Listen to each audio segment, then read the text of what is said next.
Hello again to Aga Color React, and today we will be watching You Don't Descend from All Your Ancestors from Marcus Gallo. And let's just learn about it, because I thought we do. Apparently we're not. So let's just go and learn more about genetics. You don't descend genetically from all your ancestors.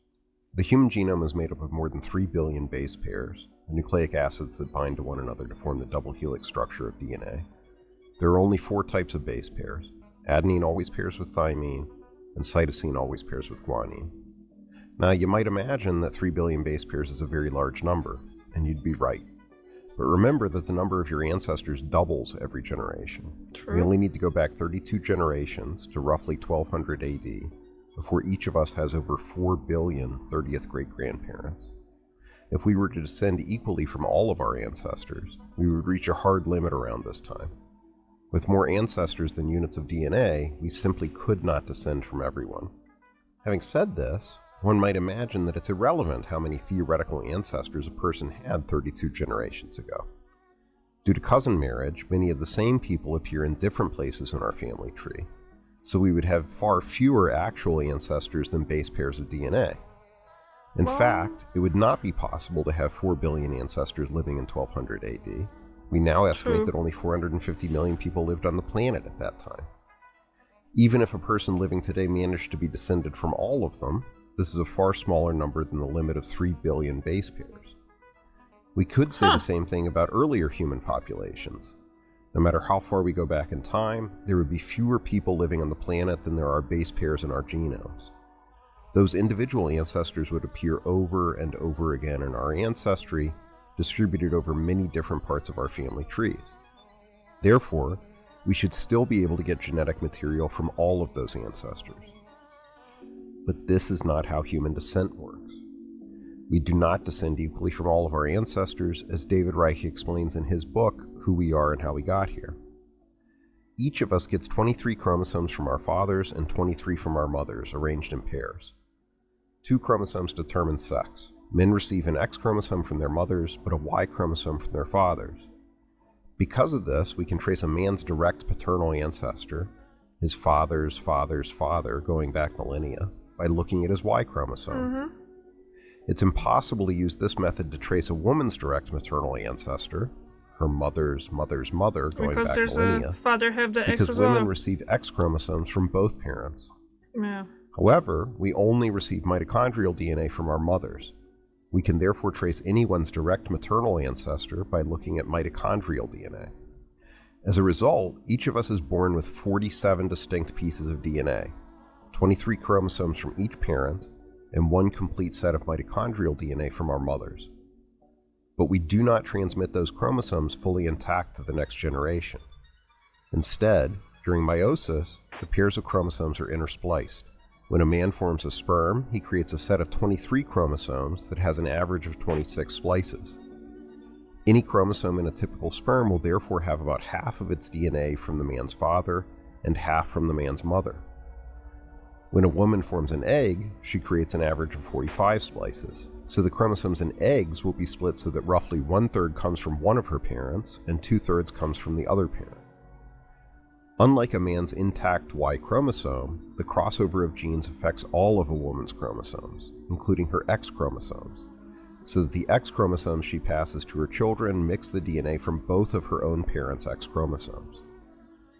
In every generation, these splits take place at different spots in the genome, and there are different numbers of splits that form each time. Okay. But on average, every generation adds 71 more splices than the generation before. Knowing this allows genetic researchers to estimate the familial relatedness of 2 people by looking at their genomes. If they share identical sections of DNA, the longer those sections are, the closer in time they are related. This is because there have been fewer random splicing events that have disrupted the shared stretches of DNA. This also creates a fascinating genetic lottery. As generations advance, some ancestors will contribute disproportionately to a descendant's DNA, and some will contribute nothing at all. Why? Each generation, the number of DNA stretches only grows by 71, while the number of ancestors doubles. In other words, the units of genetic descent increase arithmetically, but the units of genealogical descent increase exponentially. So, for example, 3 generations back, you have 8 great-grandparents, whose genetic contribution will be divided into 260 pieces. On average, each will contribute about 5 or 6 chromosomes worth of DNA in 32 large stretches. 9 generations back, say around the year 1800, you have 512 ancestors, whose genetic contribution will be divided into 686 pieces. Although you still have more genetic slots than you have ancestors, some of these ancestors will have passed none of their genes on to you, and some will have multiple stretches of DNA that they gave to you completely intact. At this point, only 72% of these 7th great-grandparents will give you some of your genetics. It only takes a short time for the number of your genealogical ancestors to dwarf the number of your genetic ancestors. 15 generations back, say around the year 1650, when the first English colonies began to be founded in North America, you have 32,768 genealogical ancestors, but only 1,112 genetic ancestors. Over less than 400 years, 97% of your ancestors contribute nothing to your genetics. The same is true in the reverse direction. If you have living descendants in 400 years, you have only a 3% chance of contributing anything at all to their genome, unless you are lucky enough to be someone's direct maternal or paternal ancestor. Soon, any contributions you do make will appear in slivers of DNA so tiny that it becomes difficult to distinguish whether you or some other ancestor made the contribution. Within a very short time, we descend from an anonymous stream of humanity. We are individually shaped by a few recent ancestral generations. We strongly shape a few generations of our descendants, and then our contribution passes into an anonymous stream of humanity. With the aid of some speculation, an example from a royal family can help illustrate this. The current king of the United Kingdom is Charles III. At the bottom of the screen, his father's contribution to his DNA is highlighted in purple, and his mother's is highlighted in orange. Charles's mother was Elizabeth II, who was queen for 70 years from 1952 to 2022. Charles inherited half of his genome from her, including his X chromosome and his mitochondrial DNA. This contribution to Charles's DNA remains highlighted in orange. Her father was George VI, king during World War II. Already at this stage of descent, the randomness of meiosis begins to play a role. Grandparents do not contribute equally to their grandchildren. In our hypothetical scenario, we might imagine that George contributed slightly more than half of the genes that Elizabeth passed on to Charles. This contribution remains highlighted at the bottom of the screen. George's father, Charles's great-grandfather, was George V, king during World War I.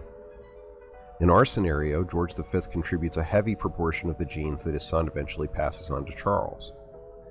Note that despite his genetic closeness to Charles, George V's DNA makes no contribution at all to chromosome 17. George V's father was Edward VII, who was heir apparent for 60 years and king for 9.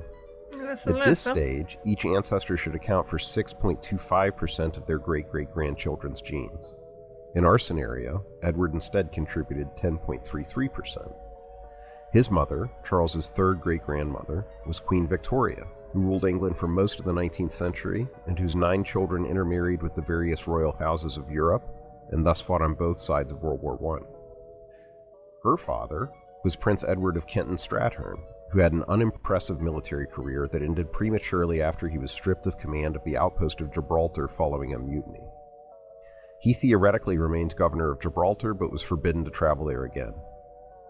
Because Edward was Charles's 4th great-grandfather, one of 64 ancestors contributing to 473 genetic slots, it is almost certain that he passed on genes to Charles.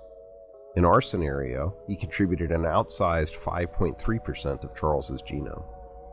Edward's mother was Charlotte, a German who married George III and became the Queen of Great Britain during the American Revolution.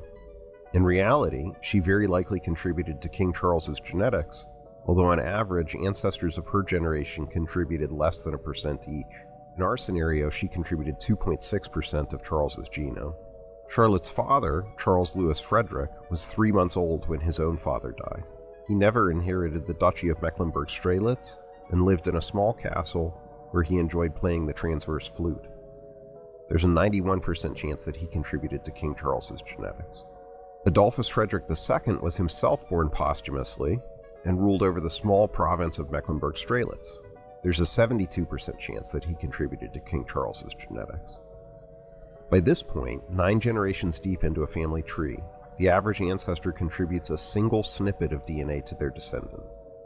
In our scenario, Duke Adolphus contributed a hefty 0.66% of Charles's genome. The Duke's father, Adolphus Frederick I, reigned as Duke of Mecklenburg-Schwerin throughout the first half of the 1600s. I'm getting confused about the royal family now. Catholics under von Wallenstein seized the province during the 30 Years' War. I thought they're gonna choose the parts of the actual British, unless I don't know my British royal family tree. His mother Sophia had married actually. the Duke of Mecklenburg, who later split the duchy in half for his 2 sons. There's a 32% chance that she contributed anything to King Charles's genetics. Sophia's mother Christine was one of 10 children of the Landgrave of Hesse and was almost married to the King of Sweden, but instead married the Duke of Holstein-Gottorp. There is a 19% chance that she contributed anything to King Charles's genetics. In our scenario, she contributed exactly the same stretches of DNA to Charles that her daughter did, making their genetic contributions to him indistinguishable. Christine's mother, also named Christine, was married to Philip of Hesse, who felt disgusted by her and openly practiced a bigamous marriage with another woman. There's an 11% chance that she contributed anything to King Charles's genetics. In our scenario, we've arrived at a single tiny snippet of DNA shared between Christine and her descendant Charles, amounting to 0.05% of his genome. Christine's mother Barbara was married to the Duke of Saxony in front of more than 6,000 Polish and German nobles. There's a 6% chance that she contributed anything to King Charles's genetics. I did not know that. Arrived at a single tiny snippet of DNA shared between Christine and her descendant Charles, amounting to 0.05% of his genome. Christine's mother Barbara was married to the Duke of Saxony in front of more than 6,000 Polish and German nobles. There's a 6% chance that she contributed anything to King Charles's genetics. In our scenario, her contribution to Charles mirrored that of her daughter Christine.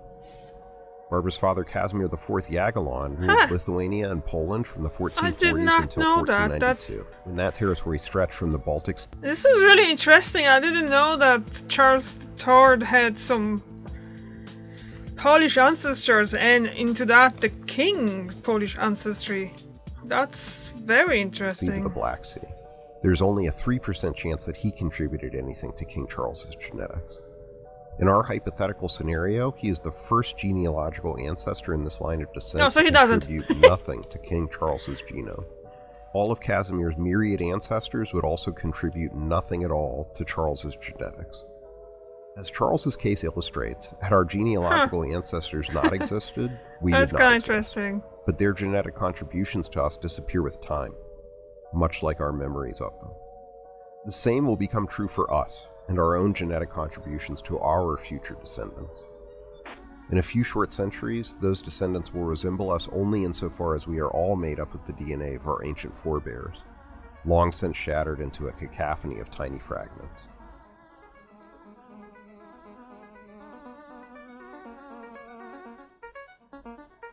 At the end?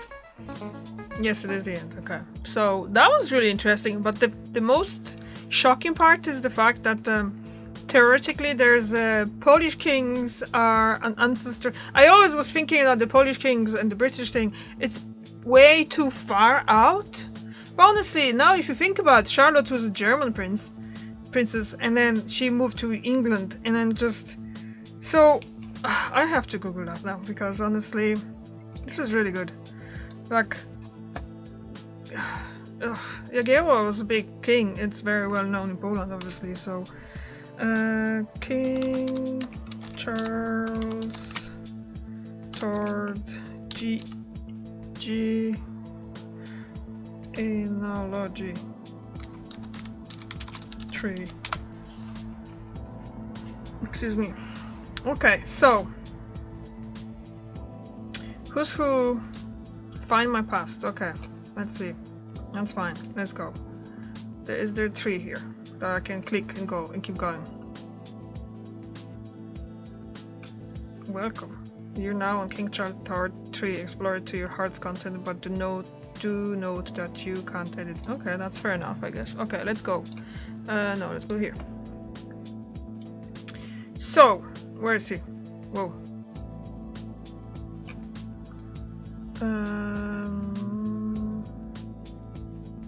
No. Where's the...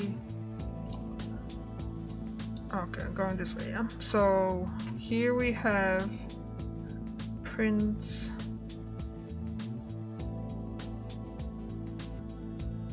Focus person. So, we're going here, and then we went to Elizabeth Windsor.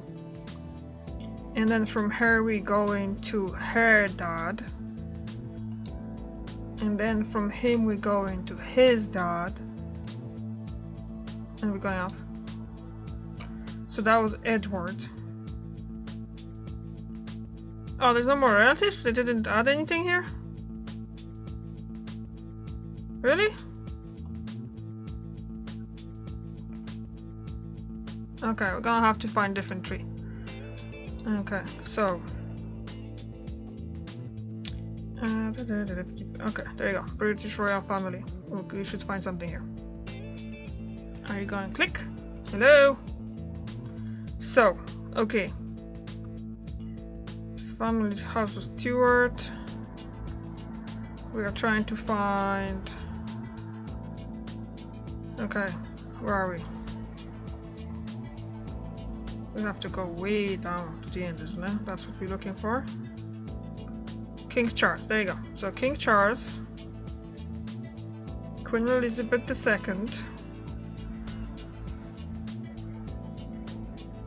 King George VI, King George V, and then where's... Was it Victoria, isn't it? Oh, I forgot that they have like, no, Charlotte, they have like 15 or 16 kids. Wait, she had kings and stuff? What the heck? Seriously? So we're going King Edward.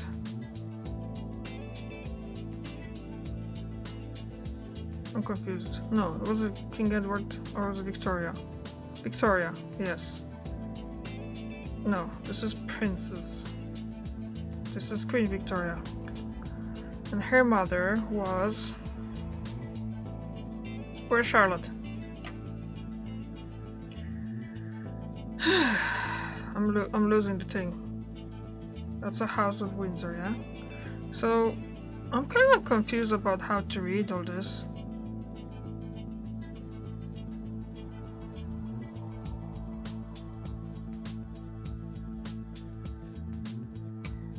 George. This is really not clear how to read this.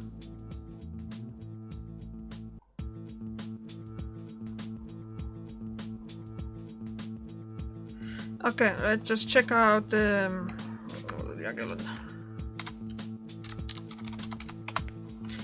Iranian dynasty. There you go.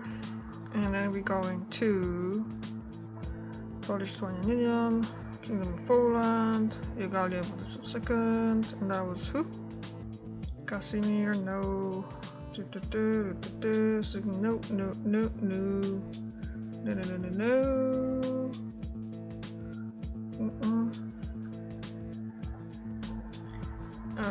What this was? Hey, I can't remember which one was it. Was it the first one or was it the third one? What is with Figueroa? No, too late.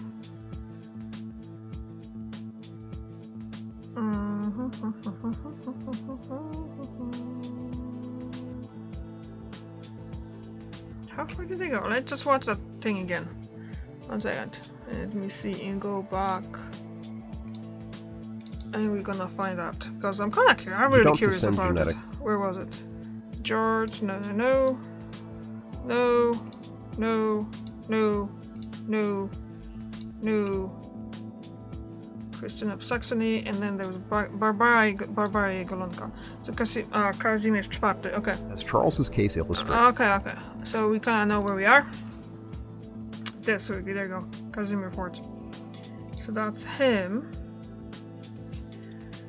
So, it's Grand Duke of Lithuania from 1440, King of Poland from... How many kids he had? issue.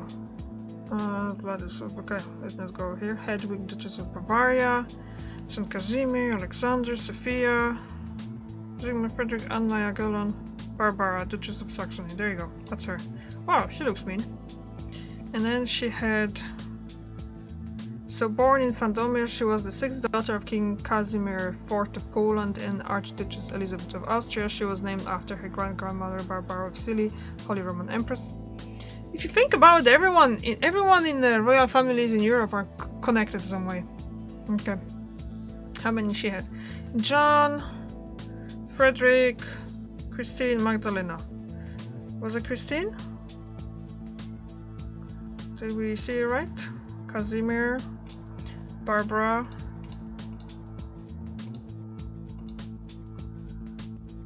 Okay, and she had Christine of Saxony, yeah. Okay, so that was Christine. And then she had, oh wow, she had a lot of kids too. 1, 2, 3, 4, 5, 6, 7, 8, 9, 10.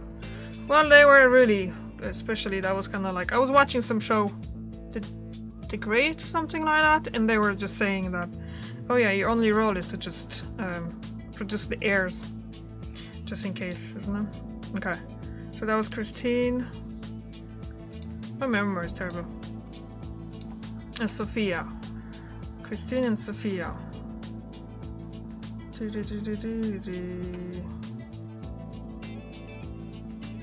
Christine, her mother. Where I'm going? Mother.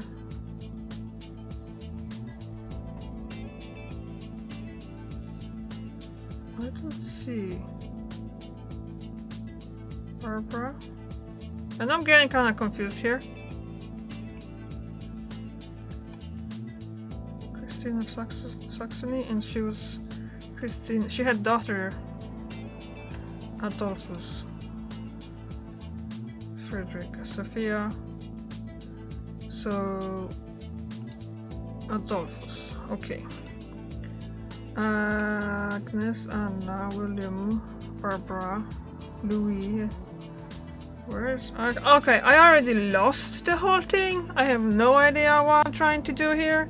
So let's just stop at this. But anyway, it was very interesting video from multiple points of view.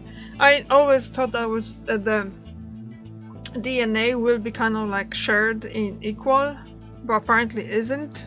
So that explains why so often like people, I mean, like if you kind of think about logically, if the DNA would be shared between the ancestors equally to a child, every pretty much would be like half of that parent, and then a quarter of that grandparent. So it would kind of explain why people are so different, you know, like children are so different sometimes from parents.